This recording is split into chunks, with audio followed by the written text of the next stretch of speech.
Kali ini saya akan menjawab pertanyaan yang barangkali banyak terlintas di benak sebagian orang yang ingin menekuni dunia tulis-menulis. Ini sebenarnya pertanyaan yang mungkin bagi sebagian kalangan yang lain kurang begitu penting, tapi suka atau tidak ada orang-orang yang menanyakan hal ini. Dan ini juga erat kaitannya dengan literasi di negeri kita Indonesia ya. Secara spesifik, video ini saya buat untuk menjelaskan tentang berapa sih sebetulnya penghasilan yang diperoleh oleh penulis. Kemudian apakah penghasilan itu kalau dihitung-hitung bisa membuat hidup mereka sejahtera. Kalau Anda misalnya berniat untuk berumah tangga, apakah gaji penulis itu cukup untuk menjadi nafkah keluarga Anda, untuk menafkahi keluarga Anda dan seterusnya. Nah, pertama saya sebelum menjawab pertanyaan itu ya, saya ingin berbagi tentang pengalaman pribadi saya terlebih dulu. Jadi saya dulu mulai pertama kali belajar menulis itu sekitar tahun 2013. Waktu saya tahun kedua di kuliah, itu saya sudah belajar menulis. Kemudian ya, waktu itu belum sempat ada media-media online seperti sekarang ya. Mungkin ada beberapa tapi nggak begitu populer. Nah, saya baru aktif menulis di media sosial itu sekitar tahun 2016. 2016, kemudian berlanjut 2017 dan seterusnya. Dan pertama kali buat buku itu sekitar ya mungkin 2019-an ya. Pertama kali nerbitin buku, seingat saya 2019. Waktu pertama menulis saya belum pernah mendapatkan honor dari tulisan-tulisan yang saya share di media sosial melalui beberapa media. Sempat beberapa kali mendapatkan honor tapi nggak begitu banyak sebetulnya, karena media online beda dengan media cetak ya. Jadi kalau Anda menulis di media online itu honornya ya sekitar 100.000. Bahkan saya pernah dapat satu tulisan itu 50.000. 50.000, 100.000. Mungkin ada, setahu saya ada satu media yang berikan honor sekitar 300.000 ya. Nah, kalau Anda aktif menulis di koran itu penghasilannya bisa lebih banyak lagi. Ada koran yang memberikan honor dari 600 bahkan sampai 1 juta untuk satu tulisan. Jadi kalau Anda punya keahlian dalam menulis dan Anda bisa mengirimkan tulisan yang layak ke media massa, media cetak ya, itu sebetulnya bisa menjadi pemasukan lebih untuk Anda sendiri. Anda bisa bayangkan kalau dalam seminggu bisa membuat 7 tulisan dengan masing-masing tulisan honornya 600 atau katakan 500 sampai 1 juta begitu ya. Itu kan lumayan. Nah, itu kalau Anda menjadi penulis lepas. Oke. Saya kebetulan belum pernah mengirim tulisan ke media cetak, koran, baik berupa opini maupun kolom. Saya belum pernah, tapi informasi yang saya dapat begitu. Jadi kalau Anda tertarik untuk menjadi penulis lepas, nah saya kira untuk sebagai kerjaan sampingan menulis di media cetak itu lumayan menguntungkan lah. Nah, sekarang bagaimana dengan penulisan buku? Sebetulnya ya kalau dihitung-hitung ya, kalau ada orang bertanya apakah penghasilan yang kita dapat itu bisa membuat hidup kita sejahtera atau tidak, ini pertanyaan yang jawabannya relatif. Dari satu orang ke orang lain pastinya berbeda ya. Tapi kalau saya secara pribadi, jadi begini teman-teman, naskah yang kita berikan ke penerbit itu pertama-tama akan ditinjau oleh pihak redaksi. Nah, setelah ditinjau oleh pihak redaksi, jadi pihak redaksi itu kemudian menganalisa apakah naskah kita ini layak cetak atau tidak. Dan yang perlu Anda tahu, naskah yang akan dipilih oleh penerbit itu kebanyakan naskah yang isinya menarik dan relevan. Dan yang perlu kita tahu juga, naskah yang menarik itu belum tentu bagus. Juga naskah yang bagus belum tentu menarik. Saya sering bilang begitu. Nah, penerbit itu akan merhatikan naskah yang memang isinya menarik dan relevan. Jadi ada target pasarnya. Oke. Nah, ketika Anda mengajukan naskah, sebisa mungkin naskah yang Anda ajukan itu adalah naskah terbaik Anda. Karena kalau naskah terbaik sudah diajukan, kemudian buku Anda laris, itu akan bangun kepercayaan antara Anda dengan penerbit. Itu bisa memudahkan langkah Anda untuk tahap selanjutnya. Selesai naskah direview, kemudian pihak redaksi mengirimi kita surat apakah buku kita itu diterima oleh yang bersangkutan atau tidak. Kalau ditolak, ditolak. Kalau diterima, diterima. Nah, setelah naskah kita diterima, ini saya jelaskan dulu proses penerbitan secara ringkas ya sebelum menjawab pertanyaan tadi. Setelah naskah kita diterima, naskah kita kemudian diproses. Dari mulai editing, kemudian layouting ya, tata letak, kemudian pembuatan cover, kemudian pengajuan ISBN dan lain-lain. Nah, itu juga waktunya lama. Saya dulu waktu pertama kali mengajukan buku pertama itu baru terbit setelah sekitar 6 bulan saya mengajukan. Jadi saya mengajukan bulan, saya kurang ingat itu bulan apa, tapi seingat saya buku itu baru terlahir begitu bisa saya pegang itu setelah 6 bulan.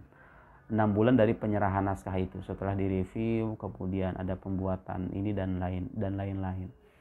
Nah, apa sih yang membuat lama? Yang membuat lama ya karena di penerbitan sendiri kan nggak cuma naskah kita yang diproses. Di sana ada naskah-naskah yang lain yang juga mau diterbitkan. Bahkan terkadang penerbit juga kerjasama dengan percetakan lain, dan di percetakan itu juga masih ada antrian naskah-naskah yang mau dicetak. Jadi itu yang terkadang membuat lama. Memang itulah resikonya kalau kita mengirimkan naskah ke penerbit mayor ya. Lain cerita kalau Anda ingin menerbitkan buku sendiri, dan sekarang sudah banyak penerbit-penerbit indie di mana kita bisa menerbitkan buku sendiri, distribusi sendiri, biaya sendiri, itu sekarang sudah banyak. Bukan lagi hal yang susah menerbitkan buku di zaman sekarang. Cuma kalau kita ingin menerbitkan di penerbit mayor yang skalanya lebih luas, ya emang itu salah satu resikonya. Pertama, naskah kita, tapi bisa juga lebih cepat, naskah kita bisa diproses lebih. Saya juga pernah mengalami satu naskah seingat saya itu ya lebih kurang dari yang sebelumnya. Nah, itu biasanya penerbit memperhatikan ya relevansi naskah ini dengan situasi kekinian. Jadi kalau naskah ini kira-kira relevan diterbitkan pada waktu tertentu karena ada momen tertentu, itu biasanya penerbit punya pertimbangan lain ya. Nah, itu setelah buku kita dicetak setelah sekian bulan, nah buku kita ini nanti dijual. Dan yang perlu kawan-kawan tahu, karena saya sering juga mendapat pertanyaan, apakah kita mengeluarkan biaya tertentu untuk proses penerbitan itu? Jawabannya enggak ya. Karena ketika kita mengajukan naskah ke penerbit mayor, mereka semuanya yang memproses dan biaya semuanya ditanggung oleh mereka. Kita hanya menyerahkan naskah dan selesai. Kita tinggal tunggu hasil aja. Nah, setelah naskah itu selesai dicetak, selanjutnya didistribusikan oleh penerbit, kita menunggu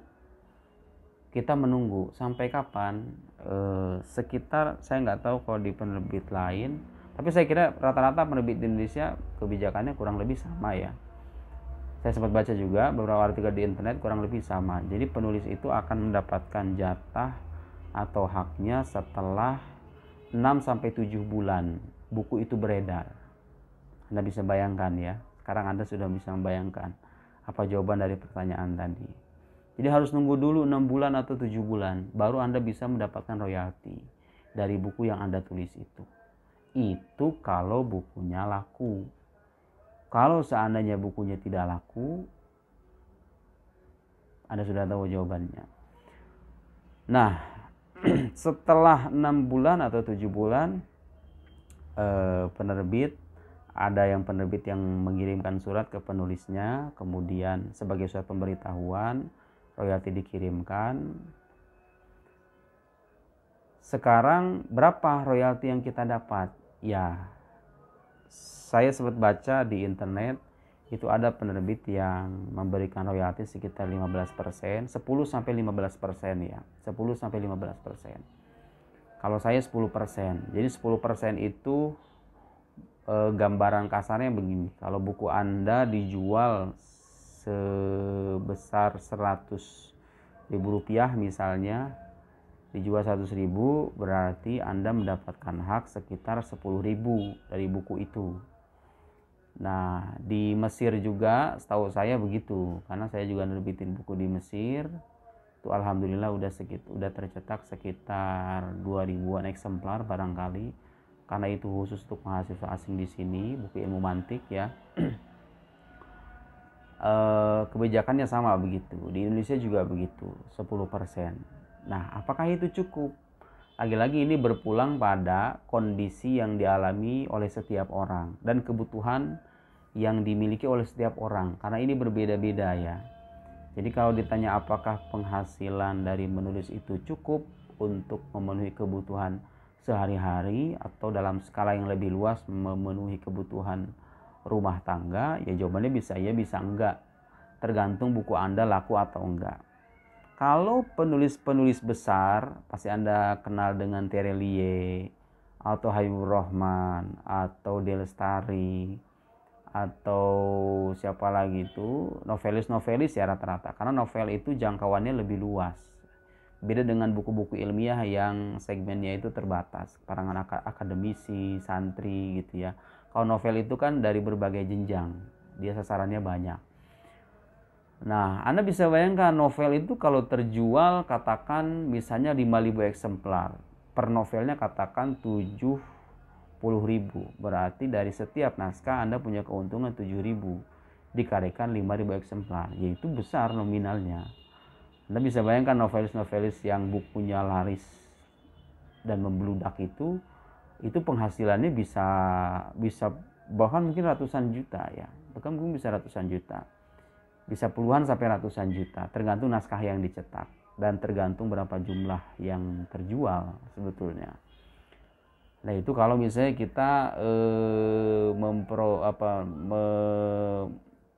menulis buku-buku yang sasaran pembacanya itu luas dan buku kita menarik banyak orang.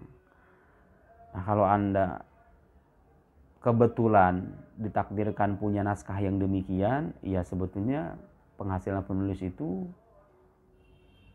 gak kalah banyak gitu ya. Ya Anda hitung sendiri saja, setiap buku yang Anda jual jumlahnya sekian, itu 10% Anda dapatkan dari naskah itu. Nah, tapi kalau buku-buku ilmiah, selaris-larisnya buku ilmiah, saya kira itu mungkin gak selaris buku-buku novel ya, buku-buku fiksi rata-rata. Karena masyarakat, terutama anak-anak muda kan lebih suka dengan buku-buku fiksi itu, terutama novel ya. Nah ini sekali lagi kembali kepada kebutuhan orang masing-masing, kembali pada keadaan yang dialami oleh setiap orang, kembali pada kualitas naskah itu sendiri. Jadi soal apakah penghasilan penulis itu cukup atau tidak, Anda bisa pertimbangkan sendiri. Nah terlepas dari ini semua, saya kira yang gak kalah penting untuk kita perhatikan itu sebetulnya bukan soal nominal dari penghasilan, karena sebetulnya menulis itu kalau bagi orang yang sudah bisa menikmati itu bisa menjadi hobi. Hobi itu sesuatu yang dilakukan dengan sukacita, Anda menikmati itu. Dan yang saya rasakan di antara kenikmatan tertinggi jadi penulis itu, kita merasakan kebahagiaan manakala naskah yang kita buat, tulisan yang kita buat itu memberikan manfaat bagi orang lain, dan orang lain memberikan testimoni tentang kualitas dari tulisan yang kita atau buku yang kita tulis.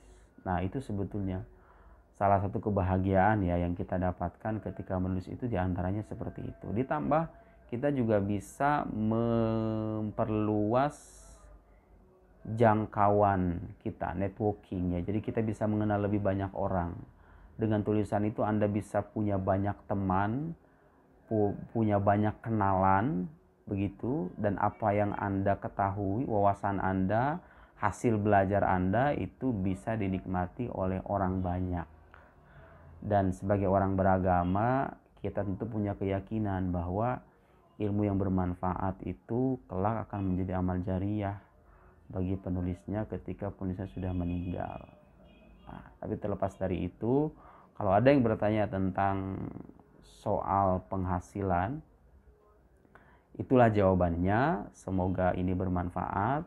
Saya sarankan kepada anak-anak muda yang ingin menulis, tetap semangat menulis. Yakinlah bahwa usia Anda itu singkat, tapi dengan tulisan nama Anda akan dikenang lebih panjang. Demikian. Wassalamualaikum warahmatullahi wabarakatuh.